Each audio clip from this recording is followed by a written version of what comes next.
नमस्कार दोस्तों, स्वागत है आप सबका सरकारी परीक्षा के YouTube चैनल में। तो दोस्तों, आज की करंट अफेयर्स मैं आपके साथ डिस्कस करने वाला हूं। मैं यानी कि उमेश मौर्य, आप सबका दोस्त, आज की करंट अफेयर्स आपके साथ डिस्कस करने वाला है क्योंकि भैया आपके कुंदन सर छठ त्योहार मनाने गए हैं। जी हाँ, आप सबको भी छठ त्योहार की ढेर सारी शुभकामनाएं। छठ मैया आपकी और आपके परिवार की सारी मनोकामनाएं पूरी करें, यही हमारी शुभकामनाएं हैं। ठीक है बच्चों, चलिए तो आज की करंट अफेयर्स को शुरू करते हैं। आज भी बहुत इंपॉर्टेंट करंट अफेयर्स है, आपके एग्जाम के रिलेवेंट में हो सकती हैं, यानी कि आपके आने वाले एग्जाम्स में ये पूछे जा सकते हैं। तो वीडियो को पूरा देखिएगा, ध्यान से सुनिएगा और वीडियो में जो इंपॉर्टेंट टर्म्स हैं उनको मार्क जरूर करिएगा और उसके डिटेल में जरूर जाइएगा। मैं बार बार हमेशा इस चीज को बोला करता हूं कि मार्क्ड पॉइंट्स को मार्क किया करें, उसको पकड़ा करें और उसके डिटेल में जरूर जाया करें, एक नोट्स बनाते चला करें, है ना। ये एक बेहतर तैयारी का एक स्ट्रेटजी होती है ना। तो इस तरीके से आपका करंट अफेयर भी तैयार होगा और कई सारे स्टैटिक पॉइंट्स भी रहते हैं, वो आपको मालूम पड़ जाते हैं, जिनसे क्वेश्चन बन सकते हैं आपकी परीक्षा में। तो बहुत जरूरी होता है इंपॉर्टेंट पॉइंट्स को मार्क करना। चलिए टाइम को बिना वेस्ट किए शुरू करते हैं आज की करंट अफेयर्स और देखते हैं कि इंपॉर्टेंट इवेंट्स क्या हुए हैं जिन पे सवाल आपके एग्जाम में पूछे जा सकते हैं। तो फर्स्ट यहाँ पे जो न्यूज है वो है रिसर्च एंड डेवलपमेंट के टर्म में। वो ये है कि Indian scientist develop first indigenous overhauser magnetometer. जी हाँ, भारतीय वैज्ञानिकों ने यहाँ पे पहला स्वदेशी रूप से विकसित ओवरहॉजर मैग्नेटोमीटर विकसित किया है। जी हाँ, मैग्नेटोमीटर आप सबको पता होना चाहिए कि जैसे आप कंपास को समझते हैं। कंपास क्या करता है? मैग्नेटिक फील्ड को डिटेक्ट करता है, एक डायरेक्शन को बताने के लिए उसका बेसिक यूज किया जाता है ना।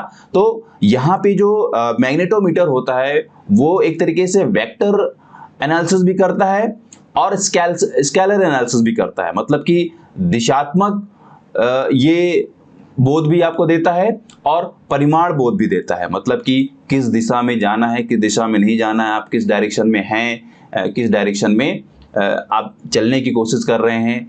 और यहाँ पे मैग्नेटिक फील्ड की स्ट्रेंथ को भी इसके द्वारा बताया जा सकता है। तो ये एक मैग्नेटोमीटर जो है वो स्वदेशी रूप से विकसित किया गया है और यहाँ पे खासियत ये है दोस्तों, समझिए इसको, कि it is one of the most accurate magnetometers extensively used by all magnetic observatories around the world.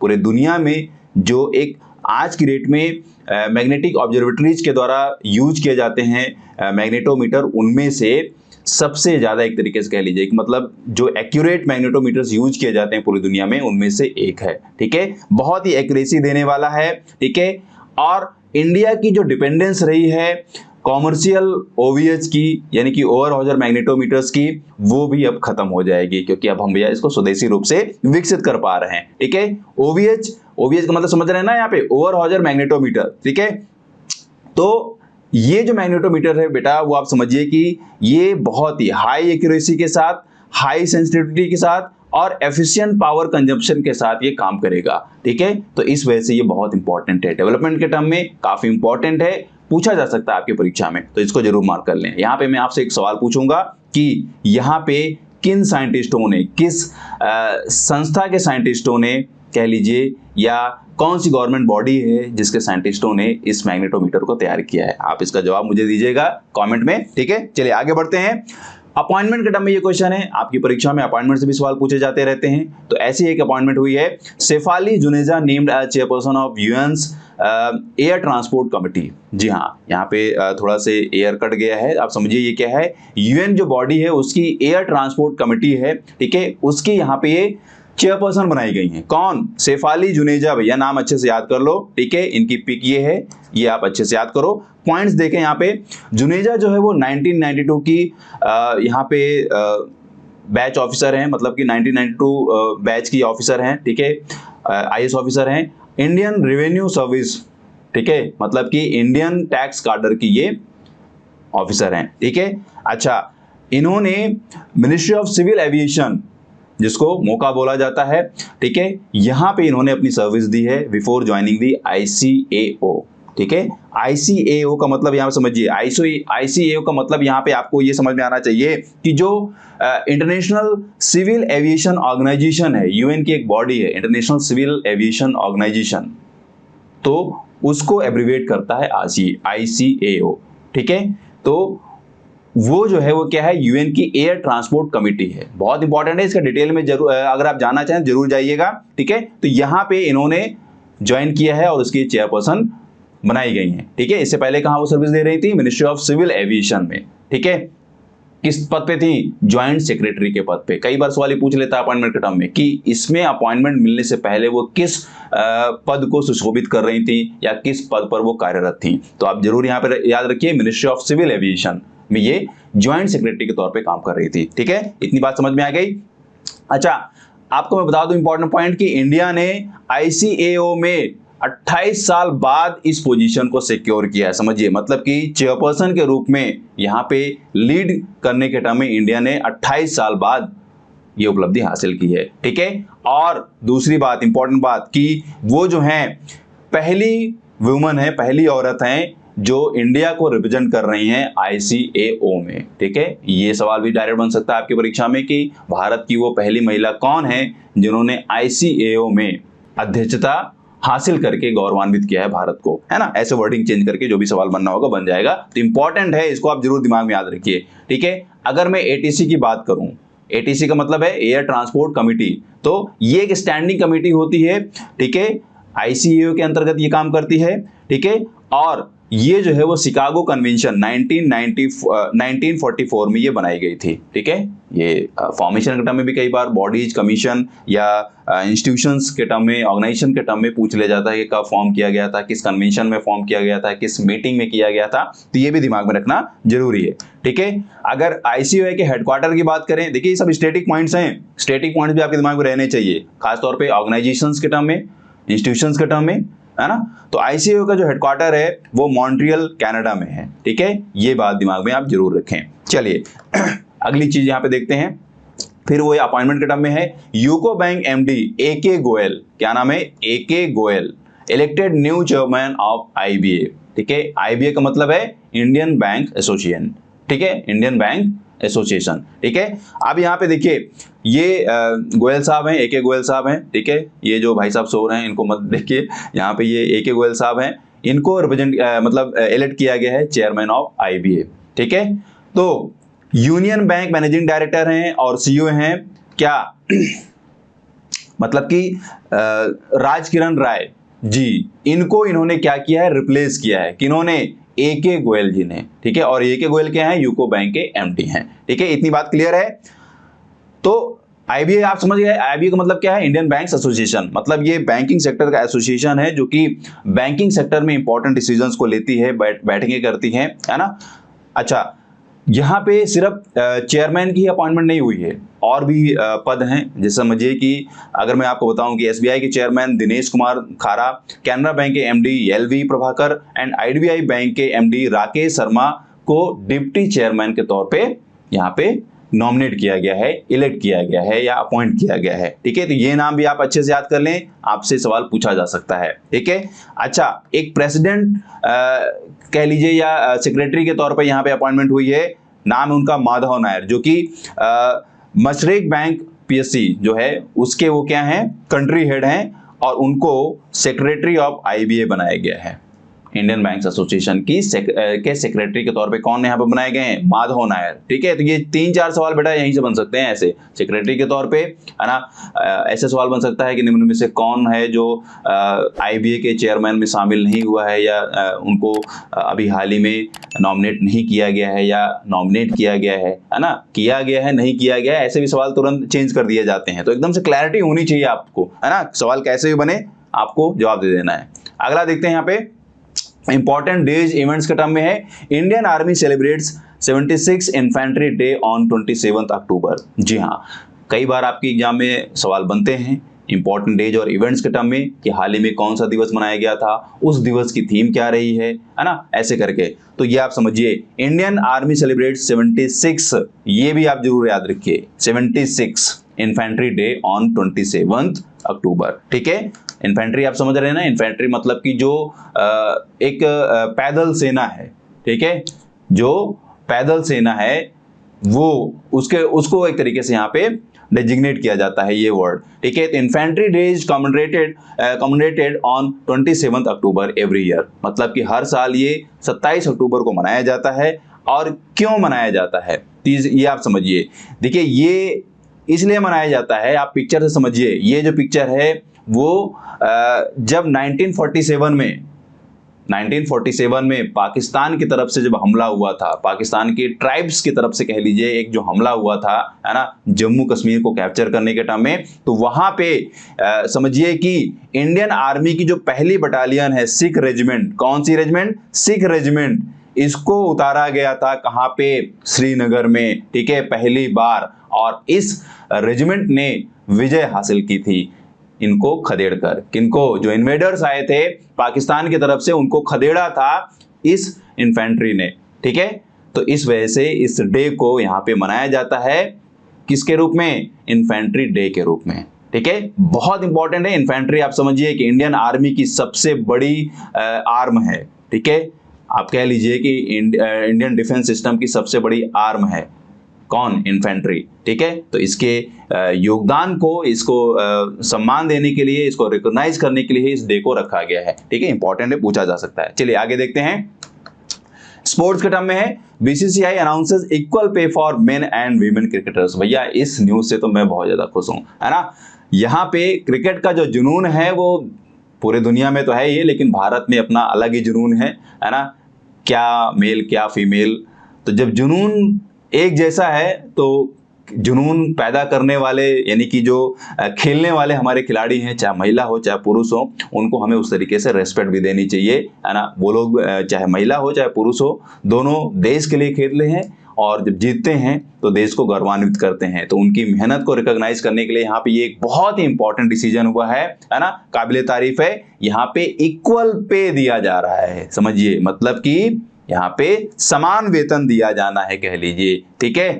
तो ये आप समझिए, वीमेन टीम और मेन टीम को, मतलब जो लोग कॉन्ट्रैक्टेड हैं, सेंट्रली रूप से कॉन्ट्रैक्टेड हैं भारत के लिए खेलने के टाइम में, चाहे डिफरेंट जो भी फॉर्मेट्स हैं, चाहे वो टेस्ट मैच है, चाहे वनडे है, चाहे वो T20 है ना, उनके लिए यहाँ पे इक्वल पे रखा गया है, समझिए, ठीक है।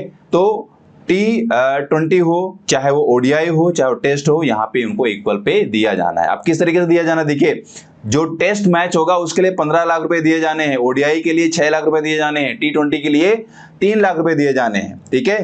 और बहुत एक तरीके से ये रेस्पेक्टफुल डिसीजन हुआ है, क्योंकि हाल की एक तरीके से उपलब्धियों को देखा जाए, महिला क्रिकेट टीम को तो काफी काबिले तारीफ रही हैं। आप समझिए कि जो अभी कॉमनवेल्थ के गेम्स हुए हैं, पहली बार उसमें क्रिकेट को एक तरीके से शामिल किया गया, तो इंडिया ने उसमें अपना पहला मेडल जीता। कौन सा मेडल, सिल्वर मेडल जीता था। कौन सा मेडल जीता था, सिल्वर मेडल जीता था ना। किसको हराया था, ऑस्ट्रेलिया को हराया था, ठीक है। ऑस्ट्रेलिया को हराकर मतलब ऑस्ट्रेलिया से हार कर यहाँ पे ये सिल्वर मेडल पाए थे, क्लियर है। तो ये भी आपसे सवाल पूछा जा सकता है, तो वाकई में काफी काबिले तारीफ डिसीजन है, याद कर लें। चलिए आगे देखते हैं। अपॉइंटमेंट के टर्म में है, फिर यहाँ पे समझिए बहुत इंपॉर्टेंट है। United States appoints Elizabeth Jones to serve as charge d'affaires at US embassy in New Delhi. तो एम्बेसीज के टर्म में अपॉइंटमेंट्स होती रहती हैं, लेकिन इंपॉर्टेंट ये इसलिए है बिकॉज ये जो महिला हैं एलिजाबेथ जोन्स, बहुत ही एक तरीके से रिस्पेक्टेड पर्सनैलिटी हैं वर्ल्ड पॉलिटिक्स के टर्म में कह लीजिए, या जो वर्ल्ड की ब्यूरोक्रेसी है उसमें एक बहुत महत्वपूर्ण पर्सनैलिटी हैं एलिजाबेथ जोन्स। और महत्वपूर्ण और भी बन जाती हैं जब महत्वपूर्ण कंट्री की वो ब्यूरोक्रेसी में आती हों, है ना, अमेरिका की ब्यूरोक्रेसी में आती हों। तो समझिए यहाँ पे इनके टर्म में इंपॉर्टेंट पॉइंट्स देखिए। जो एलिजाबेथ जोन्स हैं वो नाटो के रोल में भी उन्होंने क्या किया है, नाटो का जो रोल है यूरोप में और रशिया में, ठीक है, इन्होंने असिस्टेंट सेक्रेटरी के तौर पे काम किया है। मतलब यूरोप और यूरेशिया का जो एक मतभेद रहा है उसमें नाटो का जो रोल रहा है उसके टर्म में यहाँ पे US असिस्टेंट सेक्रेटरी के तौर पे इन्होंने काम किया है। दूसरा, ओबामा एडमिनिस्ट्रेशन के समय में इन्होंने डिप्टी स्पेशल के तौर पे काम किया है, ठीक है। अफगानिस्तान और पाकिस्तान में इन्होंने असिस्टेंट सेक्रेटरी के तौर पे काम किया है, ठीक है। जो ईस्टर्न अफेयर्स रहे हैं, US की जो ईस्टर्न अफेयर्स रही हैं, जो नीतियां रही हैं, उसके टर्म में इनकी काफ़ी मतलब सराहना की जाती है, काफी योगदान रहा है, तो इस वजह से काफी ये इंपॉर्टेंट पर्सनैलिटी है और इसलिए ये अपॉइंटमेंट जो है वो इंपॉर्टेंट बन जाती है। तो अच्छे से याद कर लें, है ना। चलिए, अक्टूबर 2021 में वो एक कोऑर्डिनेटर के तौर पे अपॉइंट की गई थी, ठीक है। Afghan relocation efforts, Afghan relocation efforts आप समझ रहे, अफगान का जो युद्ध चल रहा था उसमें जो यूएस की डिफेंस बॉडी, एक तरीके डिफेंस सिस्टम उसमें इन्वॉल्व था, है ना। तो उन सबको लेकर यहाँ पे कोऑर्डिनेशन के तौर पे ये काम कर रही थी, कौन, एलिजाबेथ जोन्स। तो ये सारे टर्म्स भी क्वेश्चन बन सकते हैं, इंपॉर्टेंट है, नाम याद कर लीजिए। चलिए नेक्स्ट है प्लानिंग एंड प्रोग्राम्स के तहत ये गुजरात डिक्लेयर्ड एज 100% हर घर जल state, every house hold now has tap water connection. ये बहुत इंपॉर्टेंट है, काफी अच्छी उपलब्धि है, ठीक है। तो गुजरात जो है वो 100% डिक्लेयर कर दिया गया है, सारे घरों में टैप वाटर पहुंच रहा है। As per the government data all यहाँ पे 91,73,378 houses in the state now have water connections, ठीक है। गवर्नमेंट का डेटा ये है कि इतने घरों में वाटर कनेक्शन पहुंच चुका है, ठीक है। जल जीवन मिशन के तहत ये काम किया गया है, उसके तहत ये उपलब्धि हासिल की गई है। और मैं आपको बता दूं कि जल जीवन मिशन जो है वो बेसिकली वाटर सर्विस डिलीवरी पे फोकस कर रहा है, ठीक है। केवल वाटर जो एक तरीके से सप्लाई है उसके इंफ्रास्ट्रक्चर पे ही नहीं काम करता है, बल्कि जो डिलीवरी है, सप्लाई जो डिलीवरी है ना, वाटर सर्विस जो डिलीवरी है उसके टर्म में भी ये काम करता है, ठीक है, जल जीवन मिशन। और गवर्नमेंट का प्लान ये है कि 2024 तक पूरे देश के हर घर में टैप वाटर को पहुंचाया जा सके, शुद्ध जल को इंश्योर किया जा सके, ताकि जो दूषित पानी रहता है उससे जो होने वाली बीमारियां होती हैं उनको रोका जा सके, है ना। तो इससे डेफिनेटली बहुत बड़ा प्रभाव पड़ेगा हर एक चीज में। चलिए, जल जीवन मिशन जो है वो एक फ्लैगशिप प्रोग्राम है गवर्नमेंट ऑफ इंडिया का, है ना। और ये जो है आपको पता होना चाहिए कि 15 अगस्त 2019 को लाल किले से उद्घोषित किया गया था प्रधानमंत्री श्री नरेंद्र मोदी जी के द्वारा, है ना। अच्छे से याद कर लें ये कौन सा प्रोग्राम है, कब इसको घोषित किया गया था, किसके द्वारा किया गया था, ऐसे भी पूछा जा सकता है। तो ये नाम आप जरूर याद कर लें, ठीक है। प्रधानमंत्री नरेंद्र मोदी जी, और कब किया था उन्होंने, अगस्त 15, 2019 को। चलिए अगला देखते हैं रिकॉग्निशन अपॉइंटमेंट के टर्म में। माता अमृतानंदमयी अपॉइंटेड है चेयर ऑफ C20, बहुत इंपॉर्टेंट है। देखिए माता अमृतानंदमयी काफी मतलब ऑनर्ड पर्सनैलिटी है माता अमृतानंदमयी, और इनका मठ भी चलता है, ठीक है, अमृतानंदमयी मठ, जिसके द्वारा कई सारे हॉस्पिटल चलाए जाते हैं। और अभी हाल ही में एक इंडिया का सबसे बड़ा एक तरीके से कह लीजिए प्राइवेट हॉस्पिटल खोला गया है, ठीक है। कहाँ खोला गया है ये मैंने आपको वीडियो बना के बताया था, नहीं याद है जरूर देखिएगा, और याद है तो मुझे कमेंट में बताइए, ठीक है। तो गवर्नमेंट ऑफ इंडिया ने इनको अपॉइंट किया है, और माता अमृतानंदमयी जो है वो अम्मा के नाम से भी फेमस है, ये भी आपको पता होना चाहिए। As the chair of country's civil C20 के चेयर के तौर पे इनको अपॉइंट किया गया है, ठीक है। और ये एक तरीके से ऑफिशियल एंगेजमेंट ग्रुप है किसका, G20 का, है ना। समझिए C20 जो है एक प्लेटफॉर्म है for the civil society organisation, civil society जो ऑर्गेनाइजेशंस हैं उनके टर्म में यहाँ पे ये काम करती है, ठीक है। जो non government and non business voices हैं उनको G20 के लीडर्स के समकक्ष लाना, या कह लीजिए कि उनके सामने अपनी उपलब्धियों को गिनाना, है ना। ये है बेसिकली C20 का मकसद, ठीक है। तो C20 में ही इस बार चेयर करने के लिए किसको रखा गया है, माता अमृतानंदमयी को, ठीक है। अच्छे से दिमाग में रख लें, बहुत इंपॉर्टेंट है। India will assume the presidency of the G20 for 1 year from December 1, 2022 to November 30, 2023। ये यहाँ पे प्रेसिडेंसी हासिल कर रहा है इंडिया 1 दिसंबर 2022 से नवंबर 30 तक, 2023 के 30 नवंबर तक, है ना। तो ये भी आप दिमाग में रखें, क्वेश्चन यहां से बन सकता है। चलिए कॉमर्स एंड इकोनॉमी से ये है BSc India launches trading in electronic gold receipts, ठीक है। बॉम्बे स्टॉक एक्सचेंज, ठीक है, क्या है, बॉम्बे स्टॉक एक्सचेंज, है ना। कई बार ये एब्रिविएशन के टर्म में भी बेटा पूछ लिया जाता है, दिमाग में रहना चाहिए। बॉम्बे स्टॉक एक्सचेंज में क्या किया है, trading in electronic gold receipt, ठीक है, ये लॉन्च किया है।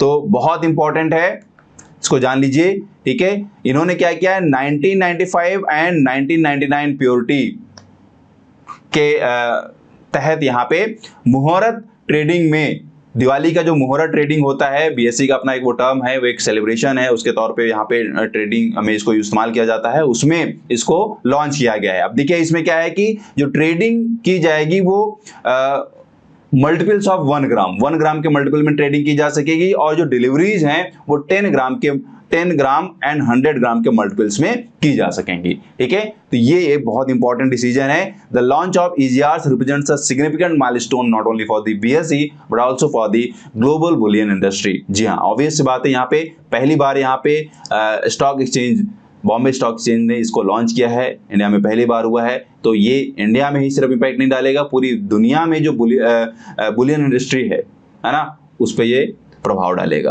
ठीक है, अच्छे से दिमाग में रख लें। चलिए, नेशनल एक न्यूज है, एक इंपॉर्टेंट यहाँ पे अप्रूवल आया है, वो ये है GM mustard gets regulator approval for field cultivation. मतलब कि GM का मतलब यहाँ पे क्या है? GM का मतलब यहाँ पे है जेनेटिक मॉडिफाइड। क्या है? Genetic modified.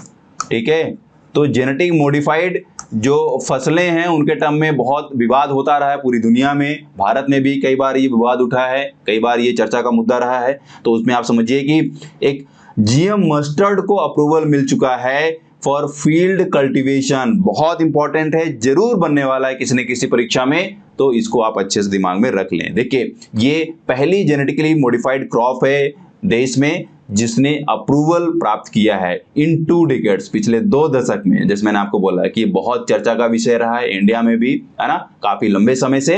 तो अब जाके यहाँ पे एक पहली फसल मिली है, एक पहली किस्म मिली है। क्या?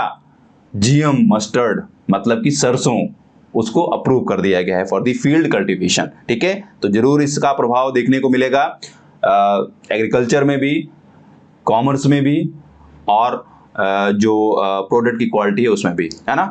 देखिए, ये जो वैरायटी है वो स्वदेशी रूप से विकसित की गई है, प्रोफेसर दीपक पेंटल, और ये जो थे उस समय दिल्ली यूनिवर्सिटी के वाइस चांसलर थे। तो दीपक पेंटल और उनकी टीम ने इस वैरायटी को तैयार किया है। ठीक है, अच्छा समझिए, यहाँ पे जो सेंट्रल गवर्नमेंट है उसने क्या किया है, ये पहला अप्रूवल दिया है। मतलब कि ये जो अप्रूवल दिया है, इस अप्रूवल का एक तरीके से ग्रीन सिग्नल पहले ही सेंट्रल गवर्नमेंट ने दे दिया था, कब? 2017 में। लेकिन इसका क्या चल रहा था? ट्रायल चल रहा था। ठीक है, कहां पे? पंजाब एग्रीकल्चर यूनिवर्सिटी में and Indian agriculture research institute new Delhi. तो ये 2 संस्थान थे जो अभी तक इसका ट्रायल कर रहे थे, और अब जाके सेंट्रल गवर्नमेंट ने इसको क्या कर दिया है? अप्रूव कर दिया है, अलाउ कर दिया है फॉर द फील्ड कल्टीवेशन। ठीक है, इतनी बात क्लियर है। चलिए, ये रहे आज के करंट अफेयर्स, जरूर आपने इनको मार्क कर लिया होगा, समझ में आ गया होगा। अब चलते चलते आपसे एक सवाल पूछना है ना। वो सवाल आपके लिए ये है कि आनुवांशिक रूप से रूपांतरित पहली फसल कौन सी है? यानी कि जेनेटिकली मॉडिफाइड जो पहली क्रॉप है पूरी दुनिया में, वो कौन सी फसल है? गेहूं, तंबाकू, धान या ज्वार? इसका आंसर आप मुझे कमेंट में दीजिए, और अगर इसका आंसर आपको जानना है तो आप टेलीग्राम पे जाइए, वहां पे आपको इसका आंसर मिल जाएगा। और आपको अगर मालूम है तो जरूर कमेंट में बताएं कि इसका आंसर क्या होगा। ठीक है, तो जल्दी से इसका आंसर दे दीजिए, और आप सबसे रिक्वेस्ट है कि चैनल को सब्सक्राइब कर लें अगर आप नए हैं, इसको वीडियो को लाइक कर लें, शेयर कर लें, है ना, ताकि जो इंपॉर्टेंट अपडेट्स हैं वो दूसरों को भी मिल पाएं, आपको भी मिल पाएं। चैनल को सब्सक्राइब कर लें, बेल आइकन को प्रेस कर लें, ये सारी एक्टिविटी कर लें ताकि आपके लिए बेनिफिशियल चीजें समय पर मिलती रहें और आपसे वो छूटे ना। ठीक है, चलिए, तो मिलता हूं आपसे नेक्स्ट वीडियो में। तब तक have a nice day, great day, thank you.